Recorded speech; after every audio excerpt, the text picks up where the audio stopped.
ಜನರಿಗೆ ಏಕೆ ನಿರಾಕಾರ ಶಿವನ ಬಗ್ಗೆ ಜ್ಞಾನವಿಲ್ಲ?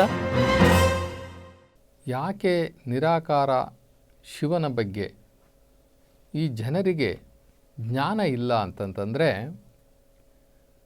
ನಮ್ಮ ಭಾರತ ದೇಶದಲ್ಲಿ ದೇವತೆಗಳನ್ನು ಪೂಜೆ ಮಾಡಿ ಮಾಡಿ ಮಾಡಿ ದೇವತೆಗಳಿಗೆ ಗುಡಿ ಕಟ್ಟಿ ಆ ದೇವತೆಗಳಿಗೆ ಯಜ್ಞ ಯಾಗಾದಿ ಹೋಮಗಳನ್ನೆಲ್ಲ ಮಾಡಿ ಅನೇಕ ರೀತಿಯ ಪೂಜೆ ವಿಧಾನಗಳನ್ನೆಲ್ಲ ಮಾಡಿ ನಮಗೆ ರೂಢಿಯಾಗಿ ಹೋಗ್ಬಿಟ್ಟೈತೆ.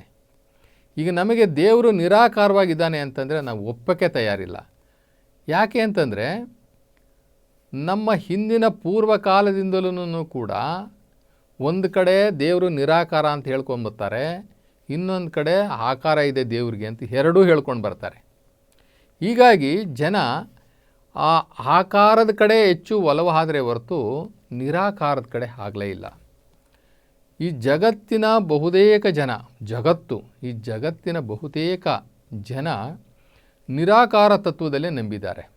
ಈಗ ಬೇರೆ ರಾಷ್ಟ್ರಗಳು ನಾವು ನೋಡಿಕೊಂಡ್ರೆ ಅವರು ಒಂದೊಂದೇ ದೇವ್ರನ್ನ ಇಟ್ಕೊಂಡಿದ್ದಾರೆ, ಒಂದೊಂದೇ ದೇವರಿಗೆ ಅವರು ನಮಸ್ಕಾರ ಮಾಡ್ತಾರೆ, ಧ್ಯಾನ ಮಾಡ್ತಾರೆ, ಪ್ರಾರ್ಥನೆ ಮಾಡ್ತಾರೆ.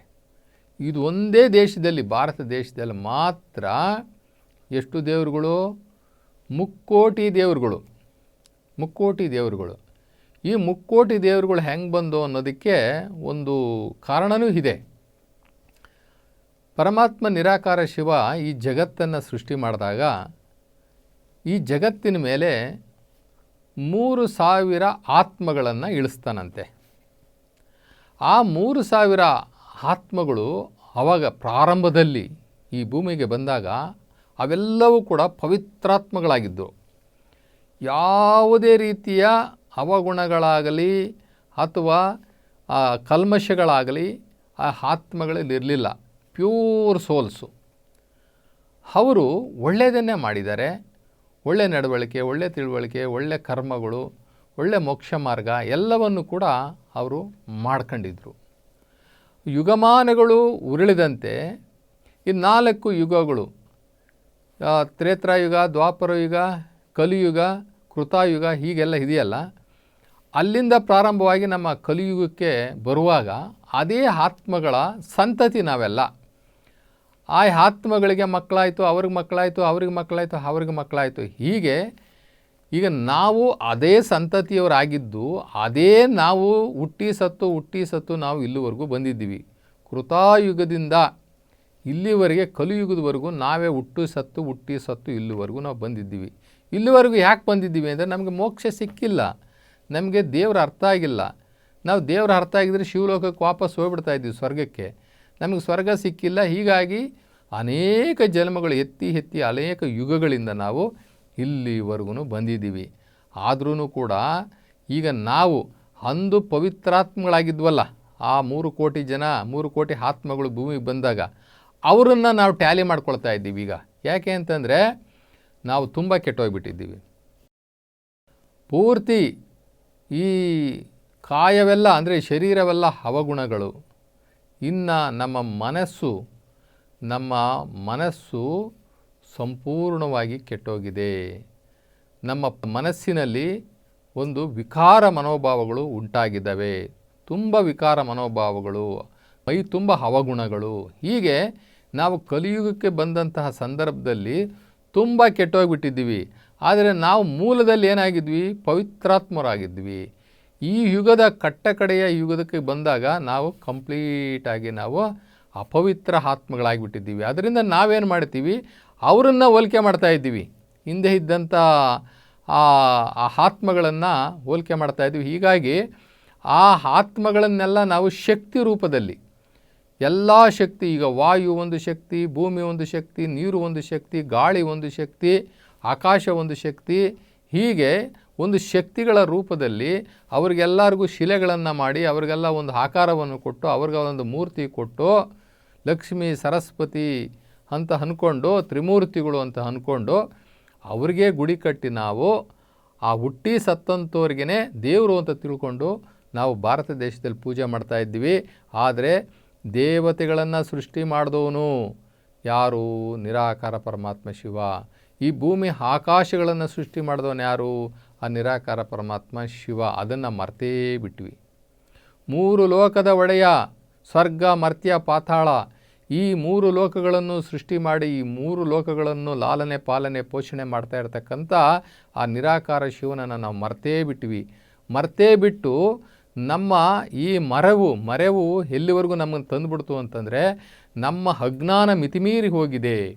ಆ ಶಿವನನ್ನೇ ಮರೆತುಬಿಟ್ಟು ನಮ್ಮ ಅಜ್ಞಾನದಿಂದ ಸಿಕ್ಕ ದೇವರುಗಳನ್ನೇ, ನಾವೇ ಮಾಡಿಕೊಂಡಂತಹ ದೇವರುಗಳನ್ನು, ನಾವೇ ಸೃಷ್ಟಿಸಿಕೊಂಡಂಥ ದೇವರುಗಳನ್ನ ಪೂಜೆ ಮಾಡ್ತಾ ಸೃಷ್ಟಿಕರ್ತನನ್ನೇ ಮರ್ತೋಗ್ಬಿಟ್ಟಿದ್ದೀವಿ. ಈ ಸೃಷ್ಟಿ ಒಡೆಯನನ್ನೇ ಮರ್ತೋಗ್ಬಿಟ್ಟಿದ್ದೀವಿ. ಈ ಸೃಷ್ಟಿಯ ಮಾಲೀಕನನ್ನೇ ನಾವು ಮರ್ತೋಗ್ಬಿಟ್ಟಿದ್ದೀವಿ. ಹೀಗಾಗಿ ನಾವು ನಮ್ಮ ಭಾರತ ದೇಶದಲ್ಲಿ 108 ದೇವರುಗಳು ಆಗೋಗ್ಬಿಟ್ಟು. ಆದರೆ ಬಸವಾದಿ ಶಿವಶರಣರು ಹೇಳ್ತಾರೆ, ನೋಡಪ್ಪ, ಮಾನವ ಜನ್ಮ ಬಹಳ ಪವಿತ್ರವಾದ್ದು. ದೇವರನ್ನು ತಿಳ್ಕೊಳ್ಳಿಕ್ಕೆ ಇದೊಂದು ಪವಿತ್ರವಾದ ಜನ್ಮ. ಆದ್ದರಿಂದ ದೇವರನ್ನು ತಿಳ್ಕೊಳ್ಳಿ, ಶಿವನ್ ತಿಳ್ಕೊಳ್ಳಿ.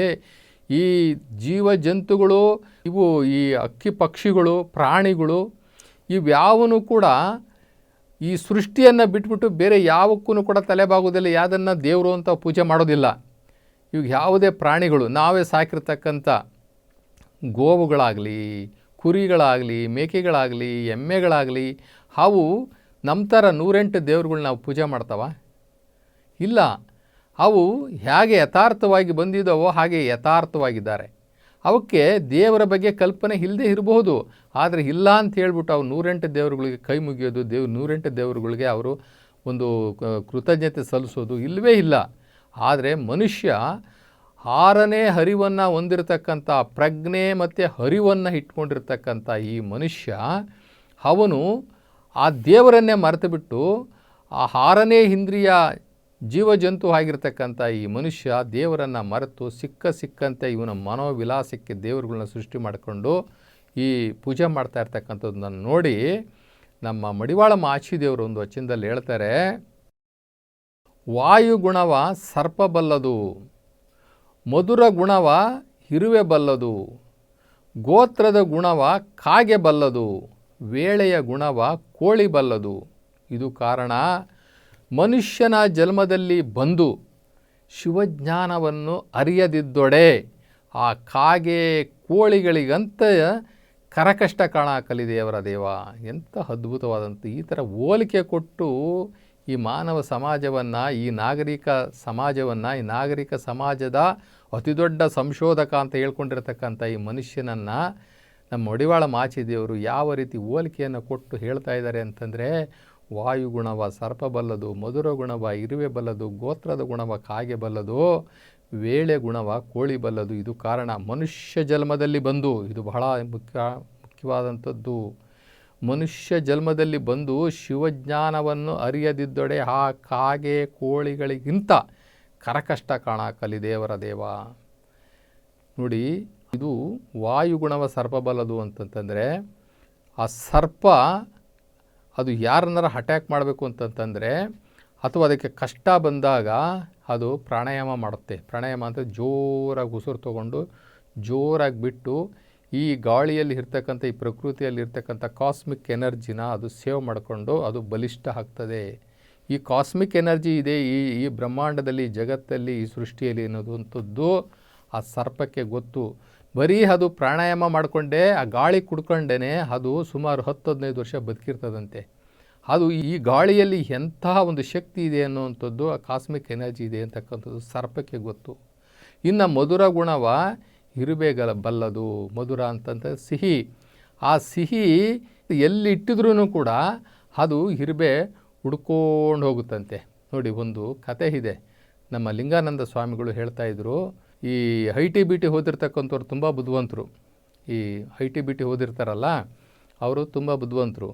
ಒಂದು ಹೆಣ್ಣುಮಗಳು ಏನು ಮಾಡಲ್ಲಂತೆ, ಒಂದು ಡಬ್ಬದಲ್ಲಿ ಖಾರ, ಒಂದು ಡಬ್ಬದಲ್ಲಿ ಸಕ್ಕರೆ ಎಲ್ಲ ಇಟ್ಟು ಜೋಡಿಸಿದ್ಲು. ಈ ಇರುವೆ ಏನು ಮಾಡ್ತು, ಅದು ಹೇಗೋ ಅದರ ವಾಸನೆಯನ್ನು ಹಿಡ್ಕೊಂಡು ಹೋಗಿ ಸಕ್ಕರೆ ಡಬ್ಬಕ್ಕೆ ಹೋಗಿಬಿಡ್ತು. ದಿನ ಸಕ್ಕರೆ ಡಬ್ಬದಲ್ಲಿ ಹೋಗ್ತಾ ಇತ್ತು. ಈಕೆ ಏನು ಮಾಡಿದ್ಲು, ಏನು ಮಾಡೋದು ಅಂದ್ಬಿಟ್ಟು ಇನ್ನೊಂದು ITBT ಓದ್ತಂತ ಅವ್ರ ಸ್ನೇಹಿತೆಯನ್ನು ಕೇಳಿದ್ರು. ಇಬ್ಬರು ದೊಡ್ಡ ಗ್ರಾಜ್ಯುಯೇಟ್ಸು. ಅವ್ರು ಹೇಳಿದ್ರು, ಅದೇನು, ಇನ್ನೊಂದು ಕೆಲಸ ಮಾಡು, ಆ ಸಕ್ಕರೆ ಡಬ್ಬ ಐತಲ್ಲ, ಆ ಸಕ್ಕರೆ ಡಬ್ಬದ ಮೇಲೆ ಖಾರದ ಪುಡಿ ಡಬ್ಬ ಅಂತ ಹೇಳ್ಬಿಟ್ಟು ಟೈಪ್ ಮಾಡ್ಬಿಟ್ಟು ಅಂಟಿಸ್ಬಿಡು, ಅಷ್ಟೇ ಸಾಕು ಅಂತ. ಒಳ್ಳೆ ಒಳ್ಳೆ ಒಳ್ಳೆ ಐಡಿಯಾ ಹೇಳಿದೆ ಅಂತ ಹೇಳ್ಬಿಟ್ಟು ಆಕೆ ಬಂದಳು, ಕ್ಲೀನಾಗಿ ಟೈಪ್ ಮಾಡಿದ್ಲು. ಆ ಸಕ್ಕರೆ ಡಬ್ಬದ ಮೇಲೆ ಖಾರದ ಪುಡಿ ಡಬ್ಬ ಅಂತ ಹಾಕ್ಬಿಟ್ಲು. ನೆಮ್ಮದಿ ಆಯಿತು ಅಂತ ಇದ್ಲು. ನೋಡ್ತಾ ನಾಳೆ ಬೆಳಗ್ಗೆ ತಿರ್ಗಾ ಆ ಇರುಬೆಗಳು ಅದೇ ಡಬ್ಬಕ್ಕೆ ಮುತ್ಕೊಂಡಿದ್ದಾವೆ. ಅವ್ರ ಹೆಡ್ಡು, ಆ IT-BT ಹೆಡ್ಡು, ಅವ್ರ ಹತ್ರ ಹೋಯ್ತು ಸುದ್ದಿ. ಅವರೊಂದು ಐಡಿಯಾ ಕೊಟ್ಟರು, ಒಂದು ಕೆಲಸ ಮಾಡು, ನೀನು ಅದಲು ಬದಲು ಮಾಡಿಬಿಡು, ಈ ಕಡೆ ಡಬ್ಬ ಆ ಕಡೆ ಹಾಕ್ಬಿಟ್ಟು ಕನ್ಫ್ಯೂಷನ್ ಮಾಡಿಬಿಡ ಅವಕ್ಕೆ ಅಂತ. ಈಕೆ ಏನು ಮಾಡಿದ್ಲು, ಬಹಳ ಬುದ್ಧಿವಂತೆ, ಆ ಕಡೆ ಡಬ್ಬ ಈ ಕಡೆ ಸರಿಸ್ಬಿಟ್ಟು ಕನ್ಫ್ಯೂಷನ್ ಮಾಡಾಕ್ಬಿಟ್ಲು. ಮತ್ತೆ ಮಾರನೇ ದಿನ ಬಂದು ನೋಡ್ತಾಳೆ, ಮತ್ತೆ ಇರುಬೆ ಅಲ್ಲಿಗೆ ಹುಡ್ಕೊಂಡೋಗಿದೆ. ಆವಾಗ ನಮ್ಮ ಶರಣರ ಹತ್ರ ಹೋಗಿ ಏನೋ ಹೇಳಿದ್ರಂತೆ. ಆವಾಗ ಹೇಳಿದ್, ನೋಡಮ್ಮ, ನಿನ್ನ ಡಬ್ಬ ಹುಡ್ಕೊಂಡು ಅಥವಾ ನಿನ್ನ ಏನು ಬರೆದಿದೆಯಲ್ಲ ಲೇಬಲ್ ಹುಡ್ಕೊಂಡು ಹೋಗೋದಿಲ್ಲ, ಅದಕ್ಕೊಂದು ಗುಣ ಇದೆ. ಅದು ಎಲ್ಲಿ ಸಿಹಿ ಇದೆ ಅದನ್ನು ವಾಸನೆಯಲ್ಲೇ ಹಿಡ್ಕೊಂಡು ಹೋಗುವಂಥ ಗುಣ ಇರಬೇಕಿದೆ ಅಂತ ಹೇಳಿದ್ರಂತೆ. ಹಾಗೆಯೇ ಗೋತ್ರದ ಗುಣ ಕಾಗೆ ಬಲ್ಲದು, ಅದಕ್ಕೆ ಕಾಗೆಗೆ ಗೋತ್ರದ ಗುಣ ಇದೆಯಂತೆ. ಹೀಗೆ ಬೇಳೆಯ ಗುಣವ ಕೋಳಿ ಬಲ್ಲದು. ಕೋಳಿಗೆ ರಾತ್ರಿ ಅಮೃತಗಳಿಗೆ ಯಾವುದು ಅಂತ ಅದು ಗೊತ್ತು. ಯಾವ ಗಳಿಗೆಯಲ್ಲಿ ನಾವು ದೇವರನ್ನು ಪೂಜೆ ಮಾಡಬೇಕು, ಪ್ರಾರ್ಥನೆ ಮಾಡಬೇಕು, ಧ್ಯಾನ ಮಾಡಬೇಕು ಅಂತ ಅನ್ನುವಂತಹ ಆ ಅಮೃತಗಳಿಗೆ ಕೋಳಿಗೆ ಗೊತ್ತು ಅಂತ ಹೇಳ್ತಾರೆ. ಅದು ಕರೆಕ್ಟಾಗಿ ಒಂದು ಸಲ 4 ಗಂಟೆಗೆ ಒಂದು ಸಲಕ್ಕೆ ಹೋಗುತ್ತೆ. ಅದು ಅಮೃತಗಳಿಗೆ ಪ್ರಾರಂಭ ಆಯಿತು. 4:15 ಒಂದು ಸಲಕ್ಕೆ ಹೋಗುತ್ತೆ, 5 ಗಂಟೆಗೆ ಒಂದು ಸಲಕ್ಕೆ ಹೋಗುತ್ತೆ, 5:15 ಒಂದು ಸಲಕ್ಕೆ ಹೋಗುತ್ತೆ. ಆ ಕೋಳಿ ಯಾರು ಕೂಡ ಅದಕ್ಕೆ ಯಾವುದೇ HMT ಗಡಿಯಾರನೋ ಇಲ್ಲ ಕ್ವಾಡ್ಸೋ ಅದು ಇದು ಯಾವುದನ್ನು ಕೂಡ ಟೈಟಾನಕ್ಕೂ ಯಾವ ಟೈಟಾನು ತಂದು ಕೊಟ್ಟಿರೋದಿಲ್ಲ. ಅದಕ್ಕೆ ಆ ದೈವದತ್ತವಾಗಿ ಬಂದಿರತಕ್ಕಂಥ ಜ್ಞಾನ ಇದು ಕಾರಣ. ಮನುಷ್ಯ ಜನ್ಮದಲ್ಲಿ ಬಂದು ಆ ಶಿವಜ್ಞಾನವನ್ನು ಅರಿಯದಿದ್ದೊಡೆ, ಶಿವಚಿಂತನೆಯನ್ನು ಮಾಡದಿದ್ದರೆ ಆ ಕಾಗೆ, ಕೋಳಿ, ಇರುಬೆ ಇವಕ್ಕೆಲ್ಲಕ್ಕೂ ಅಂತ ನೀಚ ಪ್ರಾಣಿ ಇವನು ಅಂತ ಹೇಳ್ತಾರೆ. ಹೀಗೆ ಮನುಷ್ಯನಿಗೆ ಅಜ್ಞಾನ, ಅಂಧಕಾರ ಇವೆಲ್ಲ ಹೋಗಬೇಕು. ಹೋದಾಗ ಅವನಿಗೆ ಶಿವನ ಒಲುಮೆ ಆಗುತ್ತೆ, ಶಿವನ ಸಾಕ್ಷಾತ್ಕಾರ ಆಗುತ್ತೆ, ಶಿವಜ್ಞಾನ ಉಂಟಾಗುತ್ತೆ. ಅಲ್ಲಿವರೆಗೂ ಮನುಷ್ಯ ಸಿಕ್ಕ ದೇವರುಗಳನ್ನು ಅಜ್ಞಾನದಲ್ಲಿ ಪೂಜೆ ಮಾಡಿ ತನ್ನ ಭಕ್ತಿಯನ್ನೆಲ್ಲ ವ್ಯರ್ಥ ಮಾಡಿಕೊಂಡು ಕೊನೆಗೆ ಭವದತ್ತ ಮುಖ ಮಾಡಿ ಹುಟ್ಟು ಸಾವುಗಳಿಗೆ ಒಳಗಾಗ್ತಾನೆ.